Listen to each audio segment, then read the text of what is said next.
Kalau tak cerita sedikit tentang, tidak tahu saya terjemahnya tip itu ilmu kedokteran apa ilmu kesehatan saya juga tidak tahu. Tapi ketika Pak Imam rawuh tenggen kula sukani kitab Al-Qanun fit Tib karanganipun Ibnu Sina. Di antara yang didhawuhna Imam Syafi'i radhiyallahu anhu itu ngendikan al ilmu ilmani. Ilmu itu ada dua, ada ilmu fikih wa ilmu tib. Ilmu kesehatan.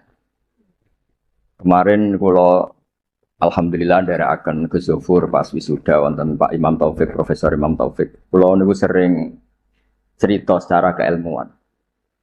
Ilmu kesehatan itu penting. Misalnya ada orang belajar sabar lewat referensi kayak hikam, kayak ihya ya. Tapi makanannya itu pemicu emosi. Kalau guyon mbek Gus Zofir iku mandindi kira-kira. Jadi belajar itu sabar, wajib sabar. Tapi yang dimakan itu yang memicu emosi. Belajarnya tentang kesehatan berpikir, tapi nyabu. Artinya makanan itu punya pengaruh penting dalam sistem tubuh kita. Orang mabuk ya karena makanan, orang gampang emosi ya karena makanan. Makanya Imam Syafi'i di sini ngendikan ilmu fikih wa ilmu tib. Orang punya kemampuan rasionalitas itu kalau otaknya normal. Normal itu bisa dipicu disebabkan cara pandang. Cara pandang ini penting. Misalnya tadi, kalau orang ngundang saya itu pikirannya itu ngundang, kalau nggak dituruti itu terus mutung, darani sombong macam-macam. Kalau saya itu cara berpikir kebalik. Diundang nang panggung, terus ngadeg, terus ngandani wong, kadang dikandani luwih sepuh. Terus ruwet. Kulo niku pun memaklumatkan diri Islam, mbah-mbah kulo niku terkenal wali, jadi kulo nggih mau daftar wali resmi. Jadi kulo niku sering niki cerita mawon kulo mungkin tidak sampai 20 menit, selain mungkin buatan mampu nggih, memang nggak boleh lama-lama. Haram. Kulo nu sering sinau, alhamdulillah sinau ihya ki khatam. Karena pun dipameri wow Pak Hamam. Ben kecelok putra mantu Bali Maksum yo cerita al macam-macam ben ketok pinter. Tapi ternyata dendam mbek mertuane dicurigai Muhammadiyah terus dendam nganti saiki. Ya alhamdulillah niki Bu Ida boleh kula niki jenengan de bojo sing ra dipendendam. Saking dendamnya membuktikan nak dekne ora Muhammadiyah. Sampai sesulit ini untuk menjawab kalau beliau tidak Muhammadiyah. Mugi-mugi roh Mbak Maksum menerima bahwa menantunya ini benar-benar tidak Muhammadiyah. Padahal andekan Muhammadiyah itu juga gak masalah kan dengan makna lughat. Muhammadiyah itu umatnya Kanjeng Nabi Muhammad sallallahu alaihi wasallam. Jadi Muhammadiyah itu bisa nama ormas, bisa nama umatnya Rasulullah sallallahu alaihi wasallam. Dulu Mbak Maksum ini cerita, Mbak Maksum dari sekian wasiat paling populer di keluarga Mbak Maksum itu, kowe kudu belo NU, tapi ora usah ngelek-ngelek Muhammadiyah. Itu masyhur, itu terdokumen di antara wasiatnya Mbak Maksum. Dan alhamdulillah saya tadi diderekno Mbak cucu Mbak Abbas, Kolonel Nafis itu cucu Mbak Abbas. Selama kebetulan ketemu Gus Fahmi Amruwah ini, dulu ceritanya Mbak Hasyim itu dalam ancaman macam-macam lah namanya zaman perang. Karena Mbah Hasyim itu hanya orang alim fikih, usul fikih, ahli hadis, itu takut, terus nyewa Mbak Abbas disuruh ngelatih santrinya pencak, yang jadi asal usul pagar Musa. Alhamdulillah cucunya jadi kolonel. Yang cucu Mbah Hasyim ya macam-macam, ada yang iya, ada macam-macam. Tapi sebetulnya dari gen keluarga Lasem sama Mbah Hasyim itu sama-sama nasabnya sama. Gayanya juga sama. Ya ada yang jelas, ada yang enggak jelas. Tapi saya ingin bela yang tidak jelas karena ini kan kampus ya, jelas aturannya jelas. Saya itu sering ditanya, saya sering ditawarin Gus mau jadi dokter honoris causa di kampus ini, enggak kata saya. Kenapa? Nara di duit ora pantes dokter ora di duit. Jadi enak Gus nonton ngopi ke pantes, ora jelas ke pantes, kafe pantes. Tapi dari ketidakjelasan itu menjadi jelas. Kalau semuanya itu sistem kampus. Itu nanti orang mau belajar tema fikih tertentu misalnya kalau di fikih harus nunggu semester berapa baru ada pelajaran itu.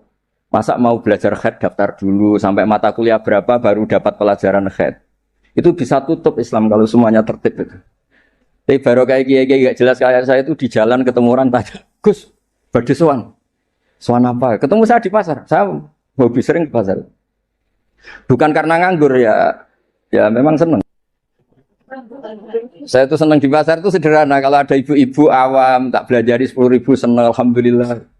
Kok pinter jenengan? Saya ini kiai besar. Jadi kalau muni alhamdulillah ngenteni untuk duit 10 juta. Ini yang nggak pernah ngaji untuk duit 10.000 sih so syukur. Jadi tak anggap itu bentuk kekalahan saya. Jadi kalau nang pasar itu bentuk tawaduk kula. Ini mboten ngajari terus kiai-kiai teng pasar nggih mboten iki cerita mawon. Cerita istihad. Terus saya bilang, mboten usah di sini saja. Terus tanya, anak saya itu istighadah, keluar darah gini-gini, sholatnya gimana? Tak jawab saat itu juga. Ada kiai yang negur itu tidak sopan, Gus tanya kok tidak sowan ya. Nak sowan malah ra sopan, siji ganggu aku pas istirahat. Nomor loro cah dalemku ribet gawe teh ngene-ngene. Mergo cah dalemku ya agak kacau. Habis bikin teh ada tamu lagi, mau kok gak menisan. Karena aku harus bikin teh lagi. Saya itu sudah survei di semua cah dalem kiai itu ternyata ngeluh kalau kiainya tamunya banyak. Jadi dulu ketika saya masih nerima tamu, 2 tahun kiai wafat itu saya masih nerima tamu. Itu kalau ada tamu, kangkang resik-resik ada tamu lagi. Waduh, gak menisan mau. Maksudnya koda jadi. Nggak ini cerita saja, bukan nyindir para tamu ndak, tapi ini supaya dimengerti. Bahwa kehadiran mereka itu gak digedaki candalem. Nah ini kan lembaga ilmiah, ini kan diskusi ini ada Mas Imam Taufik tukang diskusi. Jadi nah ini yang tertib ya monggo, yang nggak tertib ya karena barokahnya nggak tertib itu misalnya semua orang soleh di masjid. Kalau ada orang kecelakaan yang nolong ya orang-orang yang di jalan itu orang-orang nggak tertib. Tapi itu efektif itu. Ada orang tersesat yang nolong mereka, kecelakaan mereka, ada orang jampret yang nolong mereka. Jadi umat Islam itu di mana saja itu baik. Yang jalur kampus dia baik, yang jalur nggak tertib kayak saya juga baik. Dan dari dulu saya itu yakin suatu saat saya tetap keramat dengan cara saya seperti ini. Bukan apa, karena tadi orang Islam itu banyak yang nganggap kampus itu elit. Wow gitu, bayar, terus elit, terus berdasi. Jadi bayang notok aja enggak. Kalau cerita Pak Imam Taufik pertama kuliah itu sudah bayangkan di wisuda. Kata beliau pas di sana pertama masuk, itu sudah bayangkan di wisuda. Kalau di pondok kan enggak. Wong Islam taluan mondok, sekian ini ra jelas, waduh ra jelas santai. Dijak jagungan, mau ditakoki kowe candi le. Ngapak, ya ngapak santai. Ya pokoknya nggak jelas. Tapi dari cerita nggak jelas itu saya punya argumentasi ilmiah. Yang milih jalur ini, saya kan nggak perlu cerita yang jelas-jelas tadi beliau sudah promosi sampai sebegitu hebatnya. Hebat, betul. Soalnya top lah. Cara tahadus bin Emma itu top. Nggak tahu tahadus apa sponsor nggak tahu. Tergantung niat itu. Saya juga nanti insya Allah hormat keluarga Gus Asim di keluarga Kiai Nawawi baca hikam. Jadi memang saya ini mohon maaf saya itu susah diundang. Bukan apa-apa, memang saya punya bapak namanya Kiai Nur Salim itu punya abah namanya Mbah Nur Sam itu nggak pernah keluar rumah. Jadi saya punya sanad gen keluarga yang suka di dalam. Jadi saya ini bapaknya bapak saya itu nggak pernah keluar dari rumah itu terkenal sekali dan ya beliau juga dari gen-gen yang suka tirakat. Saya jarang cerita itu karena beliau itu puasa mulai dulu sampai wafat. Jadi saya jarang cerita karena takut. Nah, jenengan kok boten ngoten Gus. Makanya saya lebih sentuh cerita gen dari ibu karena keluarga Lasem itu rileks ngopi-ngopi, cangkruk, semuanya santai. Ya alhamdulillah kok punya sanad begitu gitu. Saya cerita secara ilmiah. Suatu saat Rasulullah SAW itu mau haji wada. Haji wada dipapak sama Imro'atun bin Khosam. Yang diceritakan di situ tuh sangat besar ya. Imro'atun bin Khosam itu cantik sekali. Nabi murdifun Fadl bin Abbas, Al-Fadl bin Abbas. Fadl karena ganteng ya melihat perempuan tadi. Perempuan ini karena Fadl ganteng ya dilihat. Sama-sama melihat. Yang satu melihat orang cantik, yang satu melihat orang ganteng.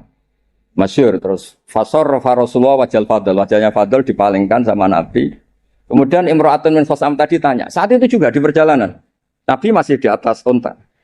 Ya Rasulullah, ya ini karena tadi Pak Imam cerita alimnya tentang sorob naku ya saya cerita hafalan saya.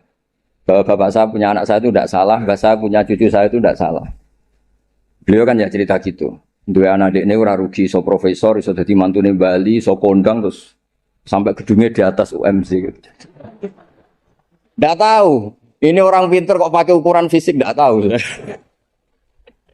Kalau gedung itu kan fisik, tidak tahu cara berpikir gimana, tidak tahu.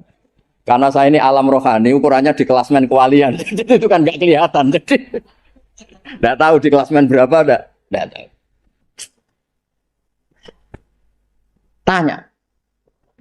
Tanya inna faridotawah ala ibadihi adrokat abi syekhon kabiron. Afa ahujju anhu. Nabi jawab, qala na'am.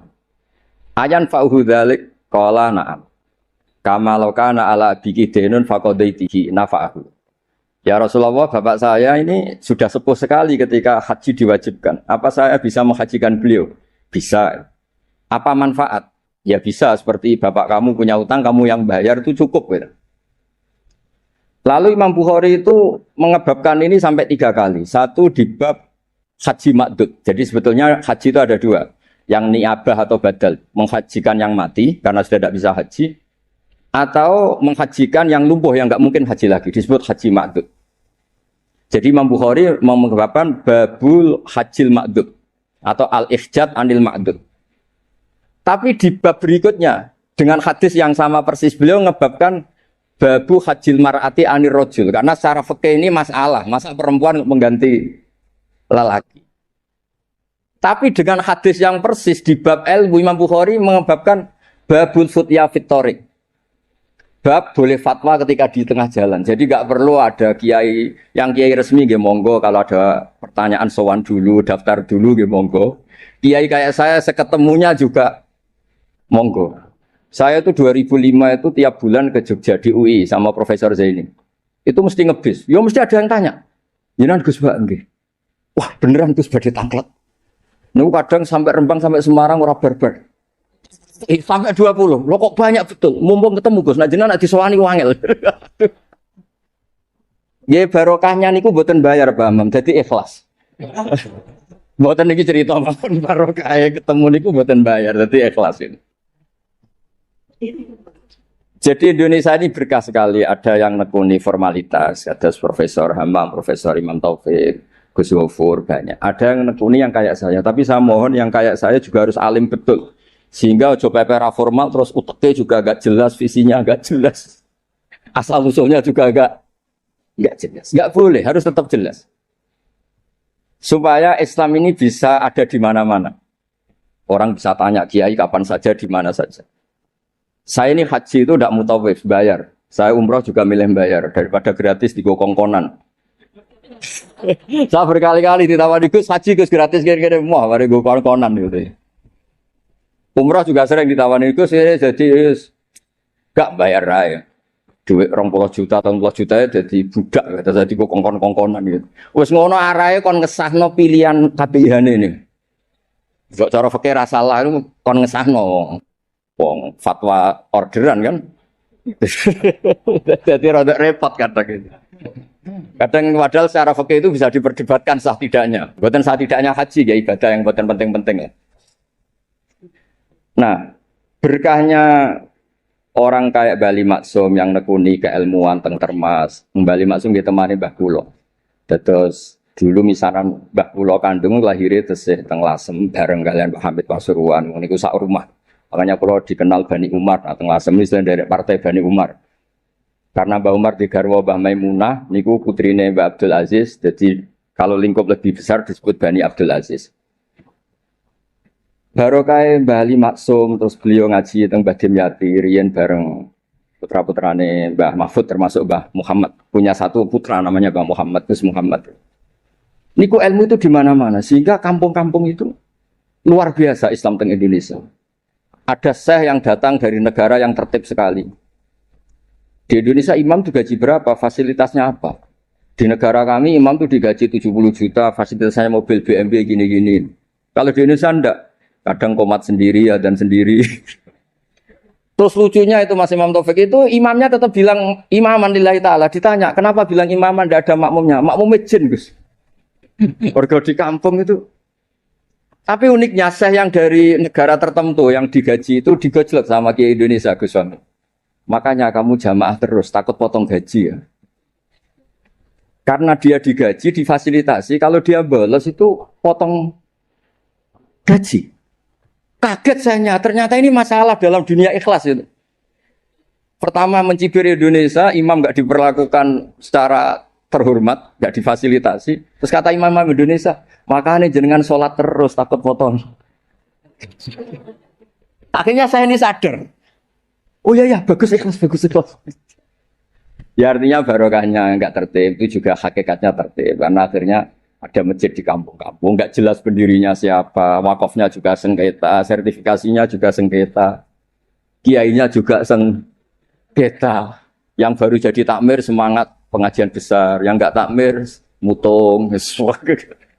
Barokah mutung terus bikin masjid tandingan, akhirnya masjid di situ banyak, alhamdulillah. Pokoknya, nah. Kiai itu harus punya kelapangan pandangan seperti ini supaya Islam itu di mana-mana. Kalau semuanya tertib nanti prosedural. Masa mau tanya haji saja nunggu semester yang kebetulan ngajarkan apa? Haji. Wong sholatnya subuh mau tanya pakar fikih ngantornya jam 9, bisa ditemui jam 1. Pertanyaannya tentang sholat subuh. Subuh hari ini, kalau hari besok kan iya, kalau hari ini kan, nah kalau kiai kan nggak ketemu di jalan tadi tanya, Gus, anak kula niku keluar terus darah, ini ku sak dhuwure adat, niku sholat apa mboten? Biasanya kate berang dina 6 dina wis rudat ilal adat, soalnya gerbar 6 dina hukum istikhadah ngene kan. Gak usah sowan Gus, gak ngel-ngelo cah dalemku kok. Ini mboten nyindir, maksudnya cerita, mboten cerita. Jadi monggo lah, istihad apapun itu baik asal didasari keilmuan yang baik. Jangan sampai apa ya, karena kita punya pilihan istihad tertentu seakan-akan yang lain itu salah. Saya berkali-kali cerita menyangkut istihad. Biasa ulang lagi, saya berkali-kali cerita tentang istihad dan dari sekian itu di antara yang mau saya baca di sini, nanti kitab ini saya tinggal mungkin bisa dipelajari menantu Bali Maksum yang bernama Profesor Hammam itu. Yang tadi cerita terus tentang bahasa Arab kayaknya butuh legitimasi ini loh mantu Bali. Beliau khawatir kalau hanya dianggap pakar medis itu. Apalagi di depan keluarga Lasem. Darani raiso ngaji kan Yuhisin, mantu Bali Maksum. Jadi tadi maklumat terselubung lah, kira-kira. Ini kata beliau kan ini tetap ingin ikut sunnah Rasulullah SAW. Ini saya bacakan. Ini kitab yang luar biasa. Ini namanya kitab Al-Milanul Kubro karangannya Imam Sa'roni. Ada perubahan yang enggak diduga para kiai-kiai Indonesia. Ngiranya perubahan itu kan masyhur kan fali wa yuruhu biadi, terus urutannya apa? Mangro'a minkum mungkaron fali wa yuruhu biadi dulu ya. Terus bilisani, yang terakhir apa? Biqalbi. Itu umumnya kiai kan nafsiri biqalbi itu yang penting kamu enggak suka kemaksiatan itu. Yang penting Anda ngingkari atau enggak suka bentuk-bentuk perilaku maksiat itu. Tapi di sini ada dawuh ya makalah dari Imam Sa'roni. Ini bisa disemak nanti kitab ini saya tinggalkan. Saya tinggal maksudnya. Saya baca ya. Ketika watahhiruhu bil qalbi likullil arifin alladzina ghalaba alaihim syuhudu ikhtiqarihim nufusahum ayyakunu nahina li ghairihim. Fayatawajjahu ahaduhum bi qalbihi ila Allah azza wa jalla fi tahyiri dzalikal munkar fayakuffu dzalimu an dzulmihi wa syaribul khamri an syurbihi fa hadza huwa tahyiru haqiqatan. Jadi kalau menurut pakar ilmu hakikat fal yughayyiru bi qalbi itu Pak Hammam punya hubungan munajat dengan Allah nak dikandani ra kenek tak madhep aku ning pangeran. Umat didongakno dongane jenengan mandi terus semua orang itu baik.